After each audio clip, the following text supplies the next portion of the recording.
Bom dia, terceirão! Então, hoje a gente vai dar início à nossa aula 4, tá? Dando continuidade aos conteúdos dentro da Geometria Analítica 1. Então, na aula passada, nós vimos distância entre dois pontos, ponto médio e coordenadas do baricentro de um triângulo. Agora, a gente vai ver a área de um triângulo. Não esquecendo que a geometria analítica, ela é toda estudada no plano cartesiano, tá? Então, nós temos aqui um triângulo com coordenadas A, B e C. E nós queremos calcular agora a área desse triângulo. Como que a gente faz isso no plano cartesiano? Então, assim, ó, a área A de um triângulo com vértices A, x1, y1, B, x2, y2 e C, x3, y3, tá? Ou seja, quando nós temos três vértices, como que a gente calcula a área de um triângulo? A área de um triângulo é 1 meio vezes o módulo do determinante destes vértices, ok? Repetindo, 1 meio vezes o módulo do determinante destes vértices. Por que o módulo, pessoal? Porque nós estamos trabalhando com área, então a área não pode ser negativo, certo? E como eu calculo esse determinante para colocar aqui nesse pedacinho de fórmula? Desta forma aqui, ó. Vocês vão copiar os três vértices, as coordenadas dos três vértices, desta forma, ó, nessa disposição, ó. x1, y1, as coordenadas do vértice A, as coordenadas do vértice B e as coordenadas do vértice C, tá? E aqui vocês vão completar com uma coluna unitária. Quando vocês forem usar essa fórmula, sempre tem que colocar uma coluna unitária, ok? Bom, como que a gente resolve isso aqui? A gente vai resolver como um determinante normal de ordem 3. Vocês podem repetir a primeira e a segunda coluna e aplicar a regra de Sarros sem problema, tá? Depois de obtido o resultado do determinante, vocês colocam aqui no módulo, porque pode dar um resultado negativo, e multipliquem por 1 meio. Aí vocês vão achar a área de um triângulo, tá? No plano cartesiano. Aqui já está falando, ó, D, o determinante formado pelas coordenadas dos pontos correspondentes aos vértices do triângulo com uma coluna unitária, que foi o que eu falei para vocês agora, tá? Mas existe, pessoal, um outro jeito também de calcular, tá? Nem sempre nós vamos calcular a área só de triângulo, a gente pode calcular a área de polígono convexo, tá? Ou seja, com mais vértices. No caso aqui, ó, a gente pode utilizar essa representação aqui, ó, para calcular. Quando nós temos, ó, mais de 3 coordenadas, nós vamos montar da seguinte forma a área. 1 meio vezes o módulo de delta. Então, aqui, ó, é a mesma coisa, só que aqui dentro é o módulo de delta. Como é que eu calculo esse delta? Então, o delta, tá? Nós vamos calcular, ó, as barras transversais, tá? Que é o cálculo do determinante. Nós vamos colocar estes vértices da seguinte forma. Nós vamos escolher um vértice e depois nós vamos ter que colocar aqui todos em ordem consecutiva, tá? Por exemplo, se eu escolhi esse aqui, ó, o próximo já tem que ser esse, depois esse, até o último, tá? Depois de dispor todos os vértices, nós copiamos a primeira coluna novamente, ok? Mais abaixo eu vou dar um exemplo e eu mostro como é que calcula direitinho para vocês, certo? Então, agora a gente vai ver um exemplo, olha aqui é o desenho de um polígono convexo e as suas seus respectivos vértices, A, B, C, D e E, tá? E aqui as suas respectivas coordenadas destes vértices, ou seja, os pares ordenados, tá? Bom, então agora eu vou mostrar para vocês um exemplo, tá? Eu copiei novamente aqui, ó, todos os pares ordenados para vocês, ó. São 5, né? Porque é um pentágono, então é 1, 2, 3, 4, 5. O pentágono A, B, C, D e E.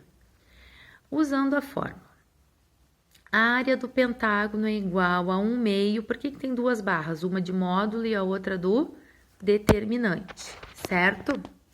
Então, aqui, pessoal, foi escolhido nesse exercício começar pelo vértice C. Mas isso é uma escolha, vocês podem começar pelo que vocês quiserem, desde que mantenha um sentido, tá, consecutivo dos vértices. Não pode colocar eles de forma salteada, vamos dizer assim, tá? Então, se eu comecei pelo C, ó, 2 e menos 3, o que esse aqui quis fazer? Começou pelo 6 e depois foi indo nesse sentido, ó. Então, ficou 2 e menos 3, depois 5 e 4, depois 2 e 5, depois voltou para o menos 3 e 3 e terminou no menos 2 e 2. Foi esse o sentido dado, tá? No exercício. Foi uma escolha. E repetir, ó, a primeira coluna, certo? Na hora de resolver, vocês vão fazer assim, ó, diagonais principais, ó. 2 vezes 4, 8. 5 vezes 5, 25. 2 vezes 3, 6. Menos 3 vezes menos 2, 6. Menos 2 vezes menos 3, 6, tá? Diagonais secundárias. Nas secundárias, troca o sinal. 2 vezes menos 2 dá menos 4. Trocando o sinal, mais 4. Menos 2 vezes 3, menos 6. Trocando o sinal, mais 6. Menos 3 vezes 5, menos 15. Trocando o sinal, mais 15. 2 vezes 4, 8. Trocando o sinal, menos 8. E 5 vezes menos 3, menos 15. Trocando o sinal, mais 15. Daí, vocês vão somar e subtrair, né, os respectivos valores. O valor que der aqui, vocês vão dividir por 2. Resposta, 41,5. Mas eu trouxe para vocês aqui, ó, tá? Que é só para recapitular, ó. Aula 4, a gente está dentro de Geometria Analítica 1, as páginas sendo estudadas, de 43 a 47. Eu vou dar um outro modo de resolução para a página 46, modo 2, que a gente estava vendo. E agora, se a gente pegar em ordem estes pontos, ó, estes que eu botei aqui, ó, na ordem A, B, C, D e E, como ficaria desse pentágono? É o que eu fiz aqui. Eu coloquei 1 meio vezes o módulo desse determinante. Esse aqui é o vértice A, B, C, D e E. E copiei novamente a primeira coluna, tá? E em rosa são as diagonais principais, ó, 1 meio, 2 vezes 4, 8. 5 vezes menos 3, menos 15. 2 vezes menos 2, menos 4. Menos 2 vezes 3, menos 6. Menos 3 vezes 5, menos 15. E em verde as secundárias. 2 vezes 3, 6. Troca o sinal, menos 6. Menos 3 vezes menos 2, 6. Troca o sinal, menos 6. Menos 2 vezes menos 3, 6. Troca o sinal, menos 6. 2 vezes 4, 8. Troca o sinal, menos 8. E 5 vezes 5, 25. Troca o sinal, menos 25. Quando nós resolvermos os valores todos aqui dentro, vai dar menos 83. Por isso em módulo, porque não pode ficar negativo. Então, nós vamos fazer 83 divididos por 2, que vai dar 41,5, ou seja, o mesmo resultado que estava ali. Então, se vocês mudarem a ordem dos vértices, vai dar sempre o mesmo resultado, desde que eles tenham um sentido horário ou anti-horário, mas porém consecutivo da figura em estudo. Tá, pessoal? Ok? Então, agora eu vou partir para um exemplo para vocês também.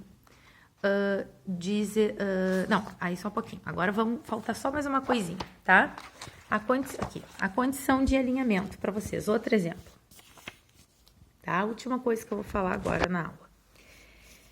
Observe o resultado obtido em um cálculo como esse. Quando nós realizamos o delta, quando for delta é o formato para polígono convexo, tá, pessoal? Ó, foi copiado, foi dado 3 pontos. A, B e C. Colocando esses 3 pontos dentro da fórmula aqui, ó, que eu mostrei para vocês, ó, essa aqui, ó. como é que a gente vai fazer? Vai copiar as coordenadas dos 3 pontos, repetir a primeira coluna, tá? Vai fazer aqui as diagonais principais e aqui, ó, trocando o sinal, as secundárias. E vão obter 0. Toda vez que vocês resolverem esse determinante der 0, tá? O que está acontecendo? Os 3 pontos estão alinhados. Se eles estiverem alinhados, não é um triângulo, então não tem como calcular a área, tá? Então, quando dá 0, olha como é que fica no gráfico estes 3 pontos, ó. Vocês podem marcar depois para completar ali, tá? Então, ficam os 3 pontos alinhados. Então, a gente não tem como formar um triângulo. Logicamente, não pode calcular a área. Então, existe a condição de alinhamento, que é essa, que é muito simples. É só calcular o determinante dos pontos, tá? Como é que a gente faz para calcular o determinante? Tem aquelas 2 formas, tá? A primeira, que foi essa que eu mostrei, ó, que copia os pontos e completa com uma coluna unitária. Pode fazer pela regra de Sarro, se quiser. E o segundo modo de polígono convexo, que também serve para triângulo, tá, pessoal? Se for só 3 pontos, também pode usar esse ou esse, tanto faz, tá? Esse modo aqui só pode ser utilizado para 3 pontos, certo? Este não, este de 3 em diante, 3, 4, 5, 6, não importa qual polígono convexo vai ser apresentado para vocês, entenderam? Que esse é só para triângulo e esse é para qualquer polígono convexo, tá? Então, aqui, ó, copiamos os 3 pares ordenados e repetimos a primeira coluna e resolvemos daquela forma que eu mostrei ali nos exemplos para vocês, tá? Eu trouxe aqui um exemplo da página 47, exercício 1A, para vocês verem como que faz. Ali pede para verificar a condição de alinhamento, tá? Destes 3 pontos que foi dado aqui. Então, eu fiz, para vocês terem algum exemplo, né, daquele primeiro que eu mostrei na aula de hoje, tá? Que é a condição de alinhamento para triângulo. Então, o que que eu fiz? Eu copiei os 3 pontos, ó, menos 2 e 3, 1 e 3, 7 e 1, certo? E completei com a coluna unitária. Depois, o que que eu fiz aqui para aplicar a regra de Sarros? Eu copiei a primeira e a segunda coluna, tá? E em rosa são as diagonais principais, ó, 2 vezes menos 2 vezes 3 vezes 1 dá menos 6, aqui vai dar menos 21 e aqui vai dar 1. Então, em roxo aqui eu tenho minha diagonal principal e em verde as secundárias, ó, menos 3, que eu troquei o sinal já, ficou mais 3, menos 2, trocando o sinal, mais 2, e 21, trocando o sinal, menos 21, certo? Isso vai dar menos 42, que nesse caso aqui deu diferente de 0. Então, se der diferente de 0, os pontos não estão alinhados. Eles só estarão alinhados quando o determinante der 0, tá?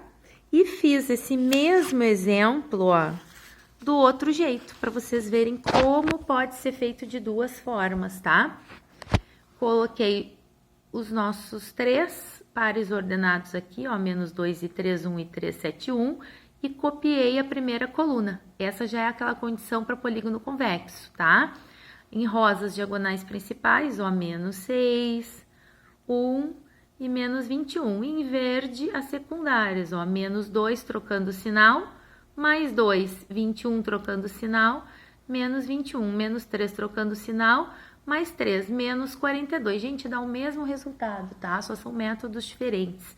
Esse aqui até eu acho que é mais simples para calcular, certo? Então, usando aquele exemplo que eu dei agora, ou esse aqui, ó, tá? Esse para polígono convexo, ou esse aqui para triângulo, tá? Qualquer um dos dois está correto. Só quando for para mais de 3 vértices, sim, daí a gente só pode usar essa condição, entenderam? E para condição de alinhamento é só fazer o determinante. Se nós estivéssemos calculando área, vocês fariam 1/2 vezes o módulo desses determinantes, tá bom? Então, vocês vão fazer os exercícios das páginas 47 e 48 e me entregar até 17 de abril, tá, pessoal? Se vocês tiverem dúvida, vocês podem me enviar por e-mail. Se não conseguirem fazer todos os exercícios, me mandem o que vocês conseguirem, botem no corpo de e-mail as dúvidas, tá, pessoal? Eu sei que é difícil esse momento, não consigo estar perto de vocês para explicar questão a questão, mas eu estou preparando alguns vídeos, tá, que vão ser postados ainda com explicações de algumas questões que foram pedidas nos e-mails, certo? Então, até a próxima aula.